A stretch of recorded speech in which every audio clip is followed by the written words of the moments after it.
ప్రతి క్షణం సమాజం కోసం మీ మిత్ర న్యూస్. ముఖ్యమంత్రి రేవంత్ రెడ్డి కావాలా, బీసీలు కావాలా అంటే నాకు బీసీలే కావాలని, అవసరమైతే ఎమ్మెల్సీ పదవి కూడా వదులుకుంటానని ఎమ్మెల్సీ తీన్మార్ మల్లన్న అన్నారు. గత ఎన్నికలలో తీన్మార్ మల్లన్నను ఓడించడానికి కొంతమంది చేసిన కుట్రలు సాగలేదని, ఈరోజు తాను గెలవడానికి కారణం బీసీలు పెట్టిన భిక్ష అని ఆయన అన్నారు. మంగళవారం హైదరాబాద్లోని తాజ్ కృష్ణ స్టార్ హోటల్లో మాజీ ఐఏఎస్ ఆఫీసర్ చిరంజీవుల అధ్యక్షతన బీసీ మేధావుల సదస్సు ఏర్పాటు చేశారు. ఈ కార్యక్రమానికి ముఖ్య అతిథిగా ఎమ్మెల్సీ తీన్మార్ మల్లన్న హాజరై ప్రసంగించారు. అసెంబ్లీలో కనీసం మన బీసీ వాదాన్ని గురించి చెప్పుకోవడానికి కూడా అవకాశం లేదని ఆయన అన్నారు. రాష్ట్ర బడ్జెట్లో సగం బీసీలకే కేటాయించాలని తీన్మార్ మల్లన్న డిమాండ్ చేశారు. మేము రాజకీయాలు చేస్తాము, కానీ అల్టిమేట్గా బీసీల ప్రయోజనం కోసమే పనిచేస్తామని తీన్మార్ మల్లన్న అన్నారు. పార్టీలకు అతీతంగా పార్టీ పరంగా ఎవరితోనైనా కోట్లాడతామని, బీసీ వాదానికి వచ్చినప్పుడు బీసీలమంతా కుటుంబ సభ్యులుగా ఉంటామని ఆయన అన్నారు.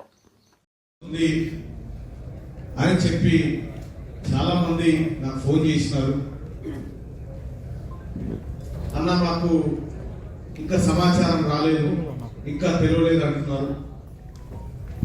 ఇప్పుడు చిరంజీవి సారు ఇక్కడ అనుకున్న లెక్కనేమో ఇంతమంది వస్తేనేమో ఆ బయటికి 200 మంది. అంటే ఎందుకు వీళ్ళంతా వీళ్ళు తరలి వచ్చిందంటే వాళ్ళలో ఏదో ఒక అలజడి మాత్రం స్టార్ట్ అయింది అనేది నాకు అర్థమైంది.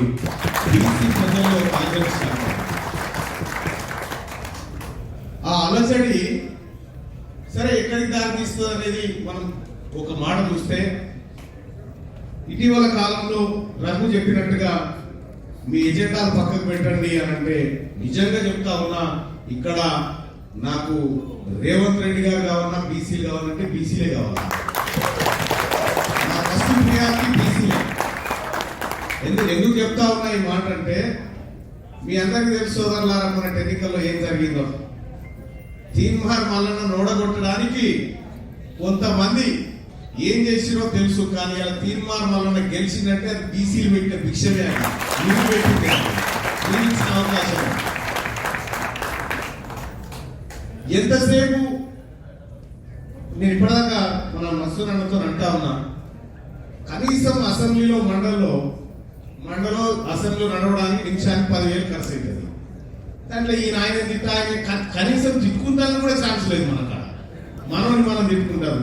మొన్న బండా ప్రకాష్ అన్న డిప్యూటీ చైర్మన్ గారు చైర్ మీద ఉన్నాడు కాబట్టి నేను మాట్లాడగలిగిన, లేకపోతే ఆ అవకాశం లేదు నాకు. ఆయన నాకు అవకాశం ఇస్తే ఈ బడ్జెట్ సగానికి కోస్తే మాది కదా, మిగతా సగం మీది కదా అని చెప్పి అక్కడ మాట్లాడగలిగిన. కాబట్టి చాలా మంది చాలా అనుకుంటారు. ఒక్కటే చెప్తా ఉన్నాయ్యా, మేము రాజకీయాలు చేయాలనుకున్నప్పుడు రాజకీయాలు చేస్తాం, కానీ అల్టిమేట్ గా మా ప్రయోజనం బీసీల ప్రయోజనం అనే విషయాన్ని మేము ముందు చెప్పదలుచుకున్నాం. ఇక్కడ నేనైనా కానీ నాకు శ్రీనివాస్ గౌడ్ గారికి ఏమైనా పంచాయతీ అండి, పార్టీల పంచాయతీ ఉండొచ్చు, కానీ బీసీల అంశానికి వచ్చినప్పుడు మేము ఒక తల్లి పిల్లలు ఎక్కుంటాం. మాకు పార్టీలతో సంబంధం లేదు. ఇంకా ఇదే కాదు, ఎవరైనా సరే బీసీల అంశానికి వచ్చినప్పుడు మా ప్రయోజనం బీసీలదే. నాకు మాకు చెప్పినాం, ఎక్కడ కూడా ఈ మాట తప్పం. మీరు ఇక్కడ బీసీ ప్రజలారా, నాకు మీరు ఇచ్చినటువంటి పదవి, ఓ ఎమ్మెల్సీ పదవి ఇచ్చినారు, మీరు నిలబెట్టి దాన్ని పారేసినా అన్నప్పుడు పారేసేస్తాం. దాన్ని పారేసినా దీని సంగతి ఏంటో తెలుస్తామన్నప్పుడు ఖచ్చితంగా నేనొక్కనే కాదు, మా అందరి నాయకత్వం కూడా దానికి సిద్ధపడతాం, ఖచ్చితంగా వస్తాం. గతంలో లాగా లేము బీసీలో. మొన్న కులగణన మీద సెక్రటేరియట్ లో మీటింగ్ అయితే మరి అలా నన్ను పిలిచి, ఎందుకు పిలిచిన అందులో పిలిచి ఒక ఆయన, ఒక పెద్ద ఆయన ఏమంటాడు, పేరు జానారెడ్డి సార్, ఏమంటాడు, బీసీలకు స్కిప్ చేద్దామని. అరే ఇదేంటే కదా, బీసీలది 42% స్కిప్ చేద్దామని జానారెడ్డి సార్ చెప్తా ఉన్నాడు. నేనేమన్నా, సార్ మన కాంగ్రెస్ పార్టీ ఎన్నికల మేనిఫెస్టో పేజ్ నెంబర్ 16 పేరా వల్ల చెప్పినాం సార్. మనము ఇక్కడ మన కాంగ్రెస్ పార్టీ అధికారంలోకి వస్తే కులగణన చేసి 42% ఇస్తామని చెప్పినాం సార్ అని చెప్పినాం. మనం ఎట్లా చేద్దాం, సుప్రీంకోర్టు ఒప్పుకోవట్లేదు. ఇదే డాక్టర్ వినయ్ సాబ్ సుప్రీంకోర్టు దాకా పోయి కొట్లాడింది, దానికోసం కొట్లాడుతూనే ఉన్నాం. దానికోసం ఇప్పటికి కూడా స్వప్నారెడ్డి అని కేసు వేసింది ఈ రిజర్వేషన్లు ఇవ్వకూడదని. అవునా సార్? స్వప్నారెడ్డి ఎవరేం చేస్తారు అనుకోని మీరు కాదా? మీరే కదా వేయించింది. మీరు ఏమనుకుంటారంటే ఇంకా బీసీలు ఏం పసిగడతలేరు, మా కథ మా కార్యక్రమం ప్రతిదీ పసిగడుతున్నాం. మేము ప్రతిదీ పసిగడుతున్నాం, ప్రతిదీ బరాబర్ ఏం చేయాలో అది చేస్తాం. ఇక బీసీలు ఎక్కడ ఐక్యమవుతారు? ఇది కాదా? ఇది తాజకృష్ణలో మొదలై తాజకృష్ణలో క్లోజ్ అయ్యేది కాదు. ఇది నేను గతంలో కూడా చెప్పిన ఇక్కడ ఒక మీటింగ్ పెట్టినప్పుడు హనుమంతన్న చెప్పినట్టే బడి తయారైనప్పుడు ఆ బడిని ఆదిలోనే ఖతం చేసి ఆ తర్వాత దాన్ని స్తబ్దుగా పెట్టడం జరిగింది. ఇవాళ బీసీ సోదరులారా, ఇంకా మనం పిచ్చగాల లెక్క ఇప్పుడు తీర్మానం వల్ల నాకు పదవి నేను చెప్తా ఉన్నా, ఇప్పుడు చెప్తా ఉన్నా, నాకు మంత్రి పదవి ఇచ్చినా తీసుకోకపో, నాకు బీసీలే ముఖ్యం. కానీ నేను నా వ్యక్తిగత ప్రయోజనాలు ఆశించి కాదు ఇక్కడికి వచ్చింది. ఇది బీసీ సమాజం కోసం వచ్చిన, బీసీలను రాజ్యాధికారం వైపు తీసుకుపోవాలని వచ్చిన సోదరులారా. మా రాహుల్ గాంధీ గారు చెప్పిండు 42% రిజర్వేషన్ స్థానిక సంస్థల ఎన్నికల్లో ప్లస్ కులకరణ అని చెప్పిండు. మా రాహుల్ గాంధీ గారిని గెలిపించడం కోసం వచ్చిన ఇక్కడికి. మా రాహుల్ గాంధీ గారిని ఎట్టి పరిస్థితుల్లో ఓడని మరి ఈ అంశంలో చెప్పొచ్చిన. ఇవాళ చాలా విషయాలు ఉన్నాయి సోదరులారా. ఎంత పెద్ద కుట్ర అంటే కనీసం ఈశ్వరయ్య సార్ కూడా పోయిండ. సార్ నేను పోయి ముఖ్యమంత్రి గారికి ఒక రిప్రజెంటేషన్ చేసిన. ఏమనంటే, sir advocate general additional advocate general మా బీసీ ఒక్కడు లేడు సార్, ఒక అవకాశం ఏంటంటే మనకి ఇచ్చే ఇంట్రెస్ట్ లేదని చెప్పింది సార్. మనకి ఇచ్చే ఇంట్రెస్ట్ లేదా?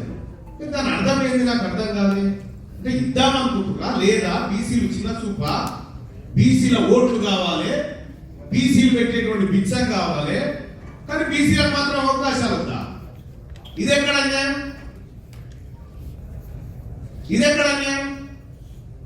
ముఖ్యమంత్రి రేవంత్ రెడ్డి గారికి నేను సూచన చేస్తున్నా, మేము అల్పులము, తక్కువ కులాలము, లేకపోతే కింది నిమ్న వర్గాలు అని పొరపాటున అంచనా వేయకండి.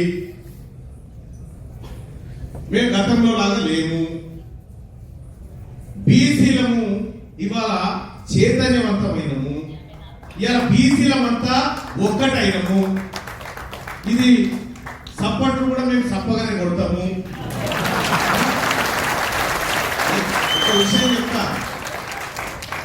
ఒక విషయం చెప్తా, మీరు బాగా గుర్తుపెట్టుకోండి.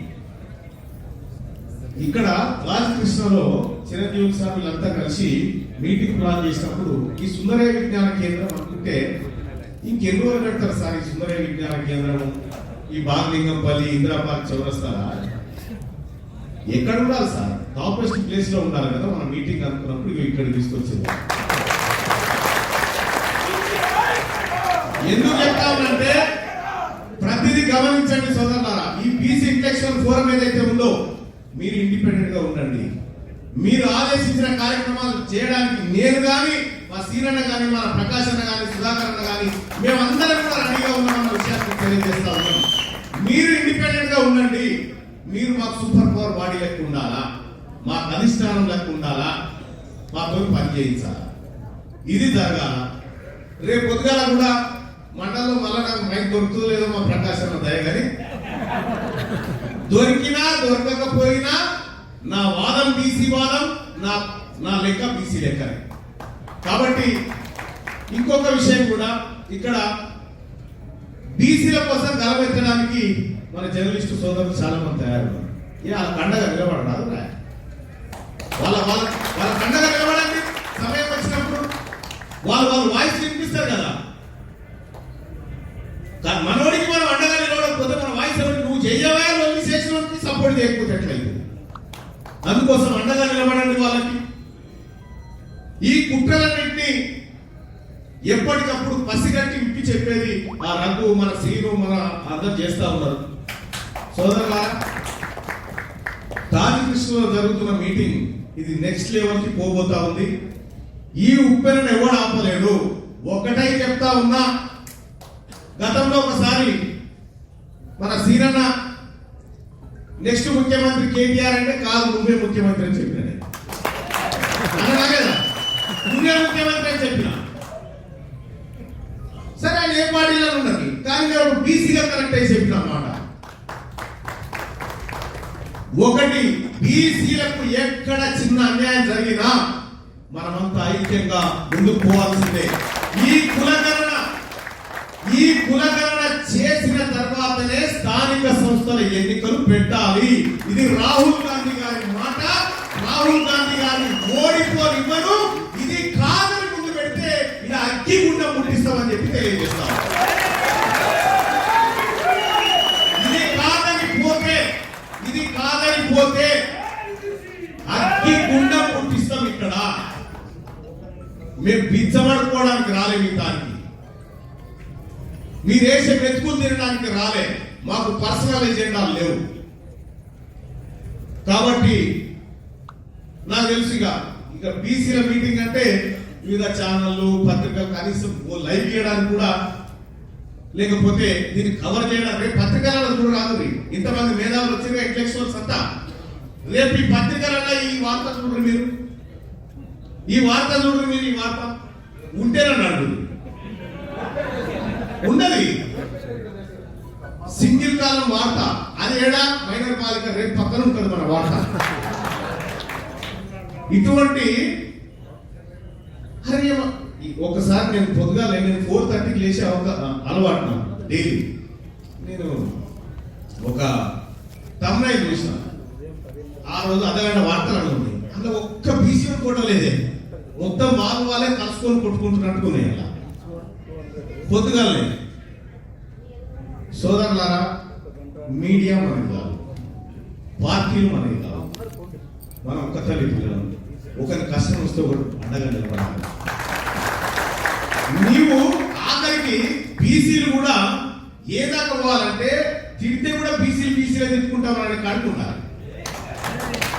అంతదాకా పోవాల్సినటువంటి అవసరం ఉంది. నేనైతే తాజకృష్ణ వేదికగా ఇంటలెక్చువల్ ఫోరం సభా వేదికగా చెప్తా ఉన్నా సార్, ఒకవేళ కులగణన చేయకుండా స్థానిక సంస్థల ఎన్నికలకు పోతే మీరు చెప్పిన ప్రతి నిర్ణయాన్ని నేను ముందుండి నడిపిస్తానని చెప్పి అందరికీ తెలియజేస్తాను. ధన్యవాదాలు.